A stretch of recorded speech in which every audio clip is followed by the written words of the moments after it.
en attendant Pape Moussa tey lañ doon def procès bi nga xam ne Cour suprême ñoo ko yóbbu tribunal grande instance bu Dakar beaucoup dañ doon xalaat ne bu Cour suprême waxee nañ ko tenir jugement bi day jël temps mais le 17 la ko prononcé le 12 ñu tenir procès xanaa kon ñu ngi ci biir délai de rigueur yi. non mënul woon jël temps parce que loi bi déjà fixé na timing bi. Depuis que bi mu saisiré tribunal bi 10 jours la am pour statuer. C'était comme à Ziguinchor 10 jours lay am pour statuer c'est-à-dire le fait que ñuy waxu timing mooy Ousmane Sonko pour mu jot ci ay fiche am ak yelleefam li nga xamante ni yoon moo ko may dafa am fii ba la 26 parce que ci le dépôt de parrainage yi di jeex alors te fi mu jaaragum yépp ñu statuer ci radiation moom nee nañ ko moom radiation bi moom warul woon et tout le monde sait que warul woon lii xew tey pratiquement li nga fa dégg ci plaidoirie yëpp loolu nga déggoon Cour suprême loolu nga déggoon Ziguinchor c'était pratiquement les mêmes arguments dara changé wul moo tax ma ne pour man jarul woon sax di mise en délibéré di xaar lu yàgg mënoon nañ ko def comme ni ko Sabassi defee woon et Sabassi pour man non seulement va mettre bàyyi ma yow un dossier dans lequel il y a plus de 40 avocats qui ont plaidé benn juge ñeme na juge bu ñemee 40 avocats plaidé en 5 minutes 10 minutes mu rendre un verdict. maître léegi bàyyi ko mu tontu. Non, il est en train de faire des. mais après mën nga rebondir waaw. mën nga laaj bàyyi ma tontu gis nga avocat yi muy wax. ba tey bi ñu la laajee doo bëgg a xuus kay bàyyi ko. avocat yi muy wax dafa mënul nekk. ñoo nekkoon Ziguinchor. avocat yi muy wax yu mu bëri nii c'était les mêmes te Ziguinchor pourtant juge bi benn jour la jugé joxe décision am déet moom sax situation moo gënoon contraignante parce que xam ngeen ne Sabassi bi mu doon lire décision bi torché la taal courant coupé wul. da ngay wax c'est grave hein. mais c'est ça la vérité nit ñaa nga fa torche la taal parce que courant dafa coupé woon moom demandé nañ fa nañ ko récuser. non yow délibéré bi ñu yóbbu la 14 jàpp. moom mooy poser problème. ah oui waaw oui kon boo sañoon. ça me pose problème. parce que nee naa la Ousmane Sonko ak fiche am problème mu timing la. te nga ne justice mu ngi ci délai de rigueur yi. non le fait que non bi ñu teniree procès bi. kon ñu ngi ci délai yi. non bien sûr respecté nañ xam nga avocat yi bu ñu waxee woon Cour suprême nekk def requête abréviative xamoon nañ ne ñoom dañoo soxla temps dañoo bëgg lu gaaw Cour suprême ne ñun mënuñoo abréger suñuy délai waaye kee mën na ko. ñu ngi ko cantonné woon ci 10 jours léegi li tax ma ne tey jii nii mënoon nañ juger joxe délibéré parce que loolu moom moo xewoon Ziguinchor avec les mêmes avocats aussi nombreux qu'ils sont. ñu récuser ko ci. demander fa report wax fa waxu forclusion teewul day def délibéré. waxuma ne c'est pas waxuma ne c'est illégal. y a aucune violation. non waxuma dafa am violation. attention mais nañ mesurer li may wax avec compréhension dama ne. l'enjeu de cette affaire là c'est la rapidité de la procédure parce que Ousmane Sonko dafa soxla ay fiches balaa le 26. le temps de la justice n'est pas le temps de la politique. non doucement ici nag mais justement ici c'est le temps de la justice qui est le temps de la politique parce que ce procès est hautement politique. On parle de la candidature de Ousmane Sonko. On parle d'une radiation du fichier. Maître da nga ne doo ci wax bàyyi ma man mi ciy wax. bàyyi ma man mi ciy wax rek yow doo ci wax. waaw bu ci dugg yaa ngi wax dinaa ci wax parce que tu es en train de dire encore bul ci wax avocat nga déedéet bâtonnier da lay convoqué yaa ngi dégg wax ji. non il faut pas que non madame. déedéet bâtonnier da lay convoqué. waaye Fatou Abdou ce qu'il dit est grave. ma ne laaj mais ma tontu. je vais le relancer. Ce qu'il dit est extrêmement grave. Non, je vous dis, ce qu'il dit là. Non, s'il vous plaît, moi je ne rentre pas dans le fond du dossier, mais ce que vous dites là, c'est extrêmement grave. Un tribunal qui met une affaire en délibéré, vous permettez, vous, de dire que, n'est-ce pas, ce tribunal-là doit tenir compte, n'est-ce pas, des délais où il doit juger rapidement parce que le temps de la justice doit être le temps politique. Alors que dans ce dossier-là, il y a au moins 40 avocats qui ont plaidé. Tu penses qu'un juge sérieux, et je pense que c'est un seul juge qui a jugé cette affaire, peut, n'est-ce pas, disséquer la plaidoirie de 40 avocats. Et pourtant, c'était le cas à Ziguinchor. Vous savez, je ne veux pas... dire que Sabassi n'est pas sérieux. Fatou Abdou, je ne veux pas... Il veut dire que Sabassi n'est pas sérieux. Fatou Abdou, je ne veux pas, moi, me prononcer sur le contexte, je dis bien le contexte de Ziguinchor, pour des raisons que vous devrez comprendre. D'accord. Vous comprenez? D'accord. Non, je ne vais pas le dire. Moi, c'est grave ça. Man du lépp laay wax de. C'est grave ça. Man du lépp laay wax. contexte Ziguinchor li ngay insinué dafa grave. Moi je suis un homme d'État. J'ai dit que 40 avocats qui plaident un dossier devant un juge et qui déposent leur dossier, un juge, ce juge-là, moi je parle de ce qui s'est passé à Dakar. Vous comprenez? Ce juge-là ne peut pas délibérer. Un juge sérieux du délibéré te kële délibéré kon kay da nga bëgg a wax ne kële il est passé. C'est moi qui devrais laisser terminer man maa yor parole bi. Est-ce que vous pouvez être...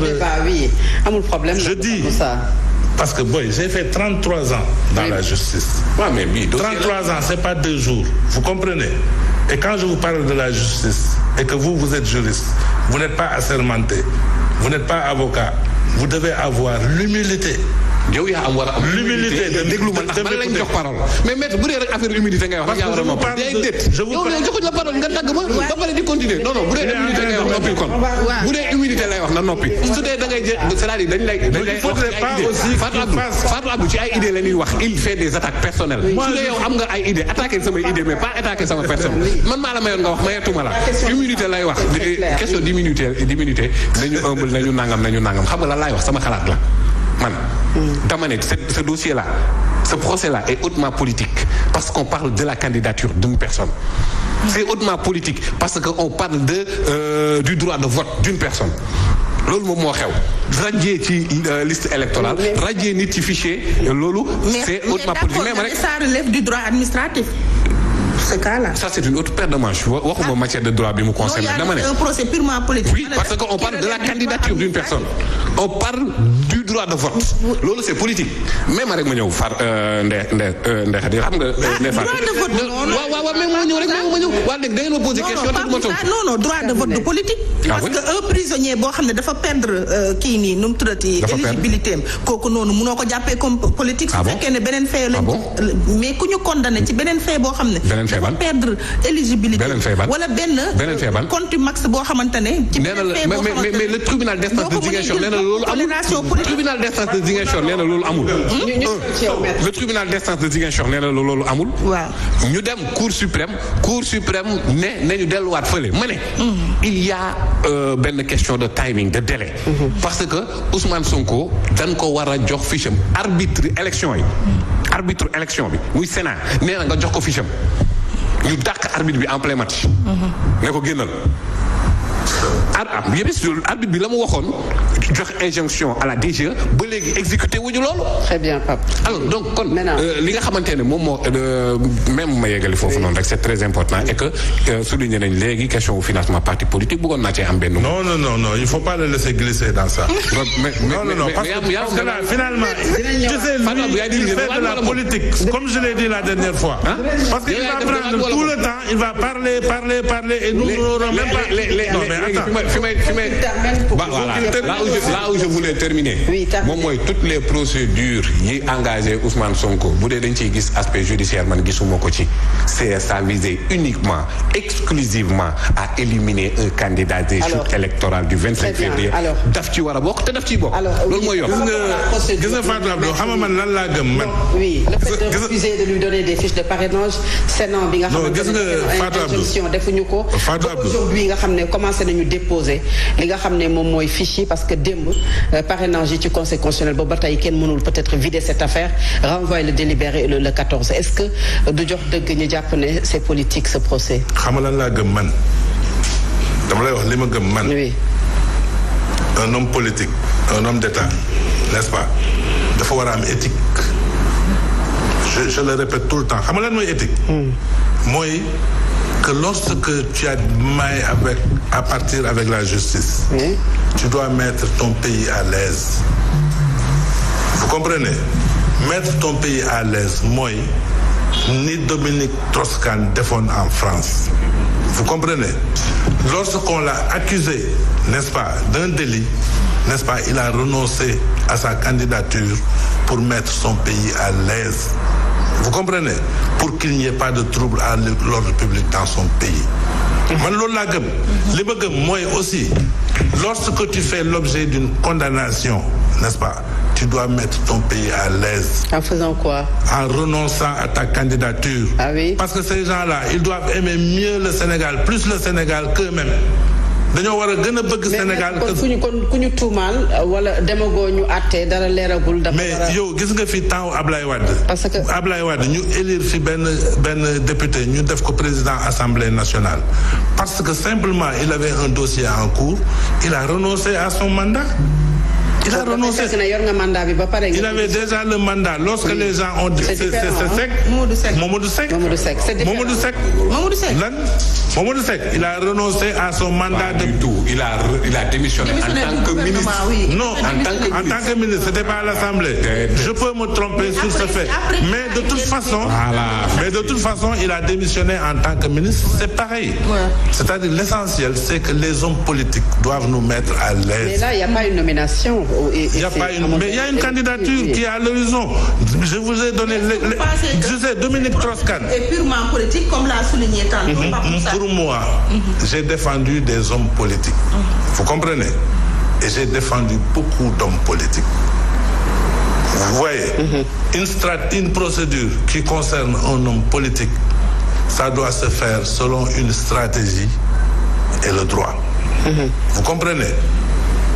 Vous comprenez? Ça peut être 80% de stratégie, 2% de droit. Stratégie politique, ça peut être politique, sociale, culturelle. Non, ça c'est notre métier. Il y a des choses que je ne pourrais pas vous expliquer. Les stratégies, il faut me poser la question de savoir si j'étais l'avocat de Sonko, qu'est-ce que j'aurais fait? Oui. Lorsqu'il a été convoqué à la gendarmerie, je l'aurais accompagné à la gendarmerie. Je lui aurais dit de ne pas parler de son immunité parlementaire. Je l'aurais accompagné à la gendarmerie. Il aurait été entendu. Peut-être il aurait nié. Vous comprenez? Et j'aurais bloqué le dossier à la gendarmerie par une stratégie. C'est quoi la stratégie? La stratégie, c'est aller voir Adji Sarr pour qu'elle retire sa plainte. C'est de la stratégie. Vous comprenez? Donc, le fait de se mettre sur des plateaux de télévision ou de se mettre sur les réseaux sociaux, de parler de choses que souvent on ne maîtrise pas. Parce que je vais vous dire, la justice, elle est froide. Vous comprenez? Parce qu'aujourd'hui, lui, il est en train de parler de rapidité. Même rapide, demain, le juge, il peut rendre une décision qui ne vous est pas favorable. Vous comprenez? Donc ça ne sert à rien de se précipiter.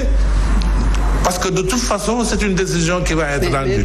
Et aujourd'hui, avant que la décision ne soit rendue, personne ne peut préjuger, n'est-ce pas, de ce que cette décision-là sera. Parce que c'est ça la vérité. Vous comprenez? Donc il faut faire de la stratégie, faire de la réelle politique. Lire la situation, savoir ce qui est possible et ce qui n'est pas possible. Et pourtant, Ousmane Sonko a de bons avocats. Il a de très bons avocats. Oui. D'excellents avocats. Vous comprenez? Il a d'excellents avocats qui se sont battus. Mais moi, vous m'avez posé une question, j'ai répondu ce que j'aurais fait. Peut-être oui, pas ça. Oui. Déjà au moins mettre